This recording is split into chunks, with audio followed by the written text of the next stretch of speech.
আসসালামু আলাইকুম বন্ধুরা, আশা করি সবাই ভালো আছেন। আলহামদুলিল্লাহ আমিও ভালো আছি। অনেক দিন পর একটি নতুন রান্নার ভিডিও নিয়ে চলে আসলাম।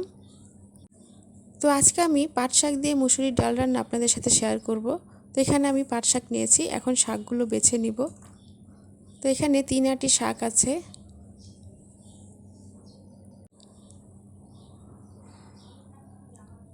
তো শাকগুলো বেছে ভালো করে পানি দিয়ে ধুয়ে নিয়েছি, আর শাকগুলো আমি হাত দিয়ে লম্বা করে চিড়ে নিয়েছি। আপনারা আপনাদের পছন্দ অনুযায়ী কেটে নেবেন। আর এখানে আমি অর্ধেকটা পরিমাণ শাক নিয়েছি। এখন আমি রান্নায় চলে যাব।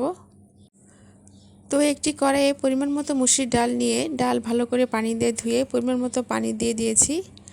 এখন পরিমাণ মতো হলুদের গুঁড়া অল্প পরিমাণ দিব, স্বাদ মতো লবণ দিয়ে দিব। এখন পরিমাণ মতো কাঁচামরিচ, পেঁয়াজ, রসুন দিয়ে দিব। আর এগুলো আমি সব চিকন করে কেটে নিয়েছি। আমার ভিডিও দেখে যদি আপনাদের ভালো লেগে থাকে তাহলে লাইক, কমেন্ট, শেয়ার করে দিবেন। আর অবশ্যই সাবস্ক্রাইব করবেন।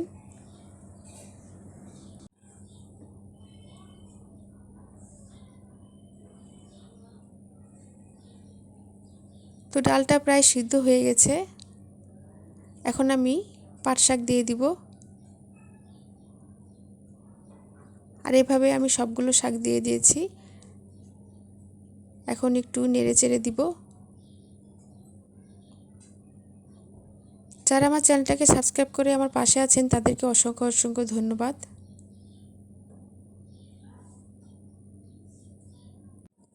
আর যারা এখনও করেন নাই, ভিডিও দেখতে থাকুন, দেখতে দেখতেই ভালো লেগে যাবে। তো পাট শাক সিদ্ধ হয়ে গেছে, এখন ডাল বাগার দিব। আর এই জন্য আমি চুলায় আবারও কড়াই বসিয়ে পরিমাণ মতো তেল দিয়ে 2টা শুকনো মরিচ দিয়ে দিয়েছি। মরিচ ভাজা হয়ে গেছে, এখন পেঁয়াজ কুচি এবং রসুন কুচি দিয়ে কিছুক্ষণ ভেজে নিব।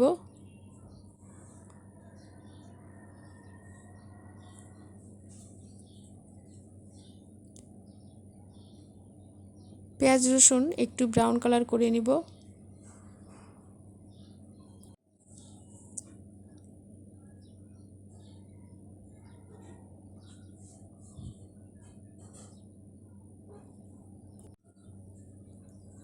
তো পেঁয়াজটাকে লাল লাল করে ভেজে নিচ্ছি।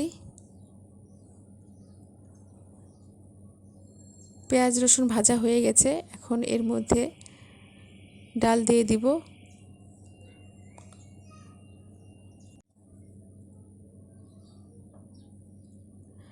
এখন এর মধ্যে আগে থেকে ভেজে রাখা জিরে গুঁড়ো দিয়ে দিব।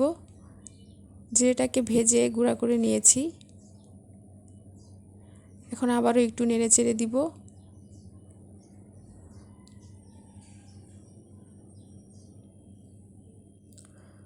তো পাট শাক দিয়ে মুসুরির ডালটা কিন্তু হয়ে গেছে, এখন নামিয়ে ফেলবো। আর ডালটাও কিন্তু বেশি গলে নাই, গোটা গোটা আছে।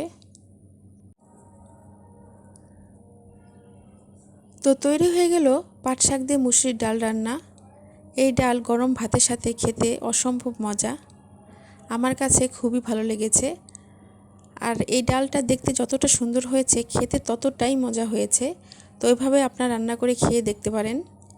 নতুন নতুন ভিডিও দেখতে আমার চ্যানেলের সাথে থাকবেন। ভিডিও নিচে বেল আইকনে ক্লিক করবেন যাতে নতুন কোনো ভিডিও ছাড়লে আপনাদের মোবাইল নোটিফিকেশন চলে যায়। সবাই ভালো থাকবেন।